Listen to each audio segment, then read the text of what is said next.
what the issue was, which we knew it right away, but the powers that be, didn't want to acknowledge it, was that hormones that are synthetic are our bodies don't like, and it rejects it. And if you think about, give it about 30 seconds to a minute thought, you'll realize what exactly happened.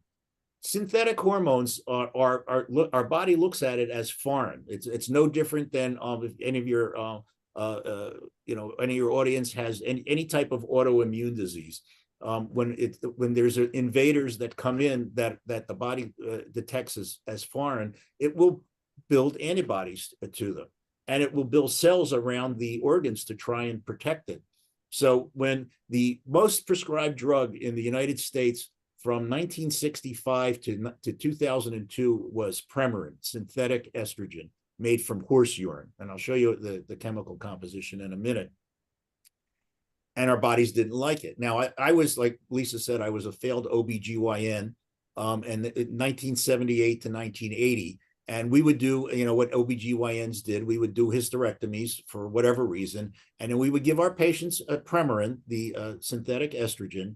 And we would tell them they didn't need progesterone, the balancing, because they didn't have a uterus anymore, so they didn't need it. And I remember saying when I was a first-year resident to one of the senior residents, because we would have a clinic on Tuesdays and Thursdays, and we would see the patients, back or for checkups and whatnot. Let me tell you, 30 pap smears in 2 hours on Tuesdays and Thursdays was a lot. 30 pap smears in 2 hours is a lot. My friends thought I was 25 years old. My friends thought I had the greatest job going. And I said, it's work. It's, it's not. So think about it. We're putting horse urine into your system and specifically estrogen. So where does estrogen affect mostly? The breast, the uterus, and the ovaries. So what is our body going to do? Our body's going to protect the breast, the uterus, and the ovaries. And how does it do it? It forms cells around them. What are excess cells? Cancer, right? That's what excess cells are. Cancer is excess, abnormal growth of cells. And so it would take, it didn't take a genius really to figure it out, but we didn't recognize it back then. And then in 2002, when that World Women's Health Initiative came out, and there was that big hullabaloo around it. I remember saying when I first heard it, I said, I knew this 20 years ago. What's the big deal here? So by that time, we were using the natural, the natural compounds. And of course, the powers that be decided that it didn't matter if it was natural or synthetic, it was all the same. And there, there was a huge drop off, and they really did, particularly women, a disservice by handling it the way they did. And you'll see as we go through some of these so-called complications of all of the hormones, that this kind of knee-jerk reaction is pretty much typical, all throughout our sort of the history of this. So synthetic hormones, we give you something that has some estrogen in it, but 70% of it is made from horse material. Our body isn't going to like it. Estrogen in combination with synthetic progesterone had a 69% increased risk of developing breast cancer than women who didn't take any type of hormones at all. Premarin alone given to older is 6 to 10 years post-menopause beginning. So it could be anywhere from 55 to 65 on average. Postmenopausal patients cause a statistically significant increase in heart attacks and strokes. And synthetic progesterone increased breast cancers, heart attacks, and dementia. And you'll still hear it today. You can go on. There's a like a medical YouTube called View Medi, and there's all sorts of gynecologists and endocrinologists from the big medical centers like Yale and Harvard that'll tell you that it doesn't matter the type of hormone it is. But of course, one we know that, and two, the big pharmaceutical companies are now making bioidentical hormones. So we've proven right all along. But we're always made fun of and whatnot. So this is just a schematic of. This is a natural hormone here, estrone. Now, this is the bad guy. We don't want this one anyway, but this is estrone. This is the bad guy. These are actually birth control pills. These are estrogens that are birth control pills. So these are equine estrogen products. And you don't have to be a biochemist to see that they're not the same. That's the point here. They're just not the same.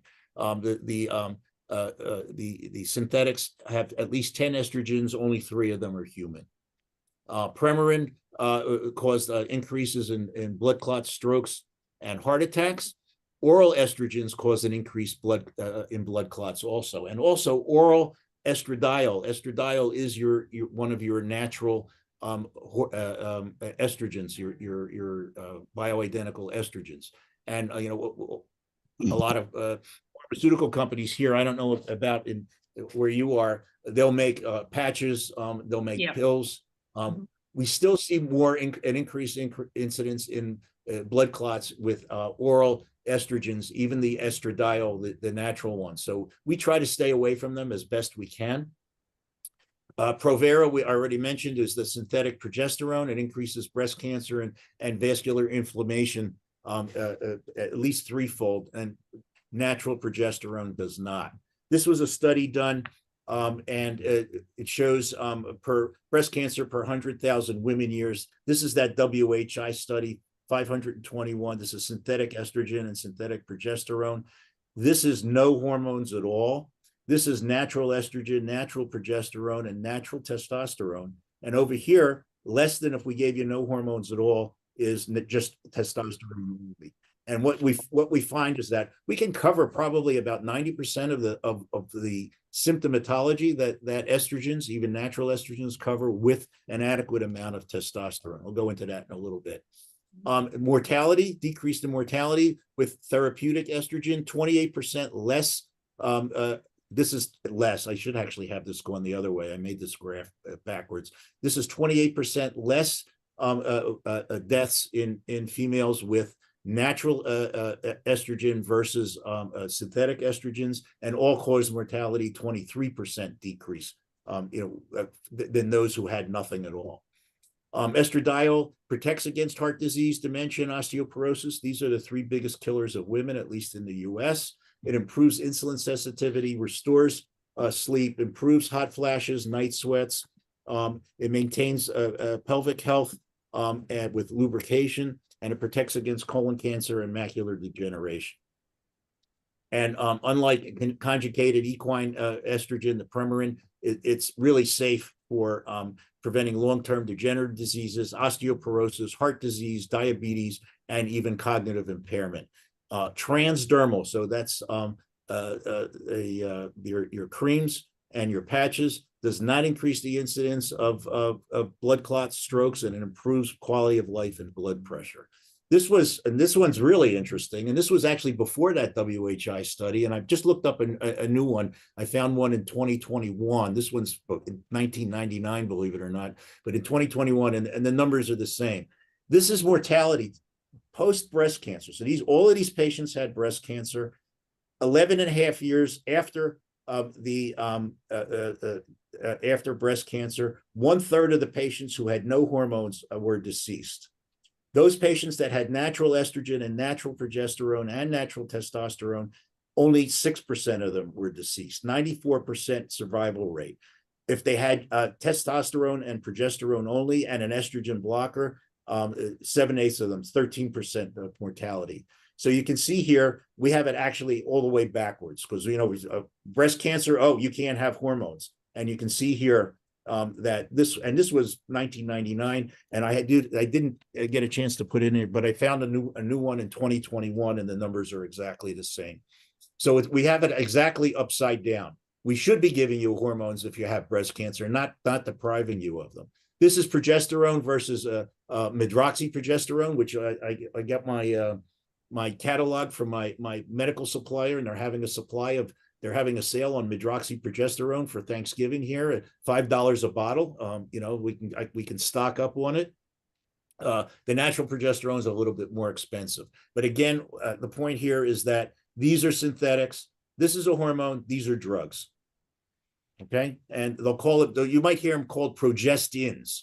So a progestin is not distinguished between natural and synthetic progesterone. Natural progesterone maintains pregnancy, improves mood, sleep. It acts as a diuretic. I think we talked to you about that, Lisa, for somebody that has hydrocephalus. We talked about yep. We're working on that for mum. Yep. And we use this for traumatic brain injuries, acute traumatic brain injuries. If we get progesterone on board, 8 milligrams per kilogram IV within 24 hours, there's a within at the end of 1 month post-traumatic brain injury, we have a 50% decrease in mortality than those who did not get it. It reduces estrogen or rather progesterone is your counterbalance to estrogen. It reduces estrogen stimulation. It prevents breast cancer. And there's no evidence of increased cardiovascular disease, and improves blood lipids. And the synthetic progesterones, basically everything over on the right-hand side, does the opposite. So you need to really stay away from the synthetics. 80,000 women 80,000 postmenopausal women, 69% increased in risk of developing breast cancer from those who didn't take it at all with the synthetics. And with the naturals, there was a 40% decrease with natural estrogen and natural progesterone versus progestin use alone. And this is natural. This is synthetic estrogen. So this is Premarin, a 20% increase. This line here means no patient had no hormones at all. This is a 20% increase in synthetic estrogen. This is a 40% increase. This is synthetic estrogen and synthetic progesterone. There was a pill called Prempro that we used to use. This is natural estrogen, natural progesterone, 10% decrease than if we gave you nothing at all, and 50% decrease from the synthetics. And this was done in 2007 with 55,000 women.